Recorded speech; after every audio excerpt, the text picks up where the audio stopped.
La vie commence en dehors de ta zone de confort. Mais alors, pourquoi est-ce si difficile d'en sortir? Pourquoi est-ce parfois si douloureux? Dans l'épisode d'aujourd'hui, je te propose que nous explorions ensemble les raisons de pourquoi est-ce si difficile pour toi de sortir de ta zone de confort. Ce moment de compréhension est nécessaire pour pouvoir intégrer la suite, qui est dans un second temps parvenir à en sortir. Mais avant d'aller plus loin, une petite parenthèse pour te dire que tu trouveras dans la barre de description sous la vidéo d'autres ressources pour t'accompagner et t'aider dans ton chemin introspectif. Maintenant, c'est parti, faisons un saut hors de ta zone de confort.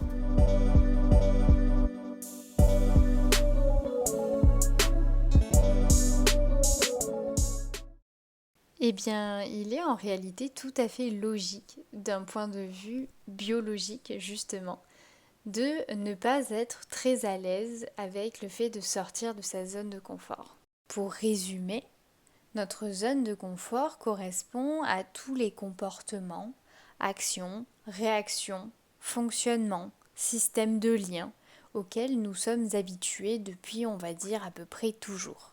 Lorsqu'on est enfant, en réalité, par notre exploration du monde, on sort sans arrêt de notre zone de confort. Mais nous n'avons souvent pas ce sentiment de peur, on n'a pas la conscience du risque, ou en tout cas pas encore. Ce qui fait que lorsqu'on est adulte, on oublie un petit peu ces temps-là où nos pensées finalement prennent le dessus sur notre envie d'exploration, de changement, de mouvement. Donc en réalité, avec les années qui passent, notre zone de confort s'est quelque peu élargie par la répétition de certaines choses qui à un moment n'étaient pas tout à fait familières, peut-être faisaient écho à quelque chose de familier, mais qui aujourd'hui le sont devenus par leur répétition. Pour le dire très clairement, la seule et unique raison qui t'empêche de sortir de ta zone de confort sont tes pensées. Mais pas n'importe quelles pensées. Les pensées qui sont des obstacles, des barrières, les pensées qui en réalité, d'un point de vue strictement biologique, génèrent chez toi une réponse par le stress. Et donc, lorsque tu as ces pensées, tu vas avoir tout un enchaînement au sein de ton corps qui va créer différentes hormones, et notamment une hormone de stress, et qui va finalement mettre ton corps en alerte. Et donc cette réponse de ton corps va renvoyer un message à ton cerveau et donc le conforter dans cet état de stress, dans cet état d'angoisse et donc va envoyer la réponse de dire non, ça on le fait pas, ça c'est dangereux, il y a un risque. Pour résumer, tu entends donc que c'est une réponse complètement intuitive. C'est une réponse émotionnelle, une réponse physiologique.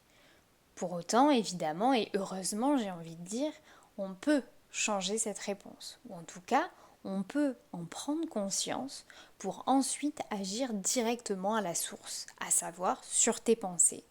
Cependant, avoir conscience de ça ne va pas nécessairement rendre les choses beaucoup plus simples.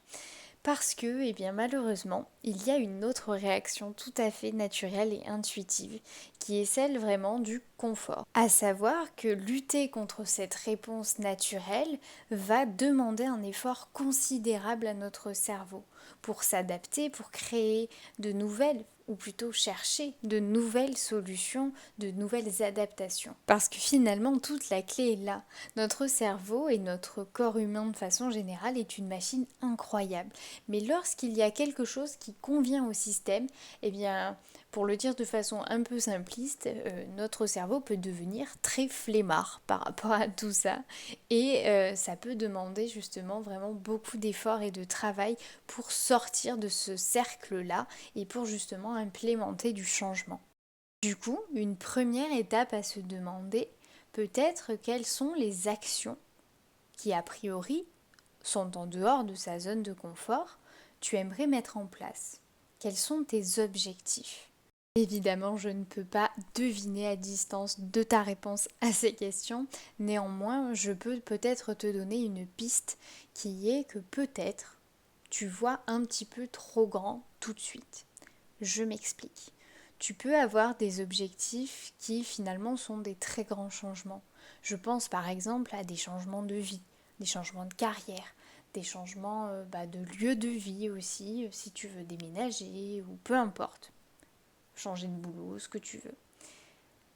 Peut-être que ces objectifs, ils créent chez toi une très très forte réponse émotionnelle.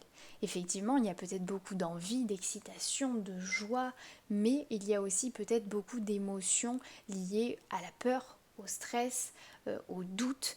Et de fait, peut-être que tu as du mal à passer le cap parce que ça fait trop d'un coup pour le dire un peu vite. Donc peut-être que ça peut être une raison pour toi d'avoir du mal à sortir de cette zone de confort et à finalement transformer ta vie, transformer ta façon de penser et finalement créer le changement que tu veux. Et bien maintenant que tu as compris comment fonctionnent les choses dans les grandes lignes, tu anticipes déjà peut-être ma réponse à cette question de comment enfin sortir de sa zone de confort. Eh bien la réponse est de reprogrammer son cerveau, de changer ses pensées, de travailler pour convertir ces pensées limitantes, ces croyances limitantes en pensées qui deviennent productives, inspirantes, qui déjouent la notion de risque pour ton cerveau. En quelques mots, on essaye un peu de le gruger pour que tu puisses enfin faire un pas de plus vers ce que tu désires. Pour reprendre la suite de mes explications au niveau biologique, peut-être que cela te parlera plus parce que c'est très concret, eh bien il s'agit de transformer les hormones de stress en hormones de plaisir, ou en tout cas à réussir à contrebalancer un peu le poids du stress. Donc pour cela, il est indispensable de passer par un travail sur tes pensées, sur tes croyances. Alors ce travail, il peut prendre diverses formes. Il peut se faire seul ou accompagné par un professionnel comme un psychologue par exemple. Si en particulier tu en ressens une grande souffrance, par exemple je pense à l'exemple du changement de vie ou du changement de carrière. Parfois on a besoin aussi d'être accompagné psychologiquement pour traverser un peu tout ça, mais évidemment que la première étape ça va être d'identifier ce qui te bloque, d'identifier quelle pensée génère du stress chez toi. Et donc finalement, qu'est-ce qui fait que tu ne passes pas à l'action? Parce qu'en fait, de façon la plus concrète possible, sortir de ta zone de confort ne se résume qu'à une phrase, c'est passer à l'action. Alors très sincèrement, il y a des gens qui arrivent à passer à l'action sans se poser 10 000 questions et qui, malgré le sentiment de peur, de stress, vont au-delà et arrivent d'une façon absolument incroyable à faire ces changements en permanence. Néanmoins, je pense que peut-être, si tu regardes cette vidéo, c'est que ce n'est pas ton cas et qu'il va falloir, comme je te disais, avoir un travail de fond sur tes pensées. Pour te prendre un exemple concret qui pourra peut-être t'aider, je reprends mon histoire de tout à l'heure où je disais que peut-être tu te fixes des objectifs très très grands tout à coup et donc des objectifs qui vont avoir une forte valence émotionnelle. Une première étape pour sortir progressivement et en douceur de ta zone de confort va peut-être d'être de te créer des objectifs plus petits, des petites choses qui te font sortir de ta zone de confort de façon à ce que ça crée évidemment un inconfort, mais que ce soit tolérable, que ce soit supportable. Et c'est intéressant de pouvoir répéter ces actions ou plusieurs actions différentes qui introduisent du changement dans ta vie, dans ta routine, même si c'est vraiment un truc tout petit, hein, du style plutôt que de passer par telle route le matin, que tu passes toujours par la même route pour aller au travail, bah demain tu vas faire un petit détour par une rue parallèle ou j'en sais rien. Ça paraît hyper anodin comme ça et tu dois peut-être te dire oui mais attends, moi pour changer, je veux changer des trucs importants, ça je m'en fous. Oui, mais en fait, c'est juste pour habituer ton cerveau au changement.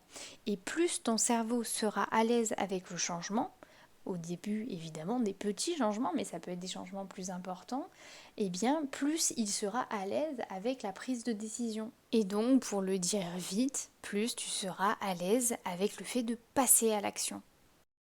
Donc peut-être qu'une première étape pour toi va être de noter différentes choses, différentes actions que tu aimerais faire mais qu'aujourd'hui elles te font trop peur ou tu ne t'autorises pas à les réaliser pour X ou Y raison. Et donc de noter ces actions, de noter les raisons de pourquoi tu ne les as pas déjà accomplies ou pourquoi tu ne les as pas déjà réalisées et de te noter à côté encore les émotions que tu éprouves face à ces objectifs ou ces actions. Une fois que tu les auras écrites, inscrites dans le papier, et que tu auras ces éléments les uns à côté des autres, déjà, tu habitueras ton cerveau à prendre un peu de recul et à te dire, ok, peut-être que telle action, elle me procure beaucoup de peur. Mais pourquoi elle me procure beaucoup de peur? Bon, peut-être que c'est parce que j'ai peur du jugement des autres. Peut-être que c'est parce que je ne m'autorise pas à avoir confiance en moi. Eh bien aujourd'hui, en cliquant sur cette vidéo, tu as fait un pas hors de ta zone de confort. Parce que tu as accepté d'entendre ce que je t'ai dit et de remettre en question peut-être ce que tu vis. Si tu es toujours là à 11 minutes de cette vidéo, c'est que déjà tu es dans le changement, tu es dans le mouvement. Donc tu as créé cette impulsion au changement. Donc peut-être que tu as juste besoin d'avoir un peu plus confiance en toi. Et je te le dis, tu peux avoir confiance en toi. Tu peux réaliser absolument tout ce que tu désires. L'ensemble des limites que tu te fixes n'existent que dans ta tête. Elles ne sont que des illusions. Commence peut-être à voir les problèmes, non pas comme des problèmes, mais comme des challenges, des solutions à trouver. Et là, tu entends la nuance entre les différentes façons de faire entendre des choses à ton cerveau et de générer des pensées. L'une te confronte à un sentiment de peur de l'échec, de peur tout court peut-être, de stress, d'angoisse, et l'autre te challenge, l'autre te pousse en dehors de ta zone de confort. Et c'est ce genre de mécanisme que tu peux et que tu dois travailler et mettre en place pour pouvoir créer du changement sans te poser mille et une questions. En tout cas, sache que ce chemin, ce travail-là, nous le traversons tous. Tous, sans exception, à un moment ou à un autre, pour certaines de nos actions, puisque comme tu le sais maintenant, c'est plutôt contre-intuitif pour nous d'aller à l'encontre de ce que l'on connaît. Pourtant, il y a des gens qui arrivent, il y a des gens qui passent à l'action. Et ça ne veut pas dire que ces gens-là, ils sont plus forts, plus compétents ou mieux que toi. Ça veut juste dire qu'ils ont réussi à changer d'état d'esprit. Ils ont basculé. Et si eux, ils ont pu le faire, toi aussi. Alors si ce n'est pas déjà fait, je t'invite à prendre une feuille et à noter tout ce qu'on a dit, à travailler sur tes objectifs et surtout à passer à l'action. Et moi, je te dis à très bientôt dans une prochaine vidéo.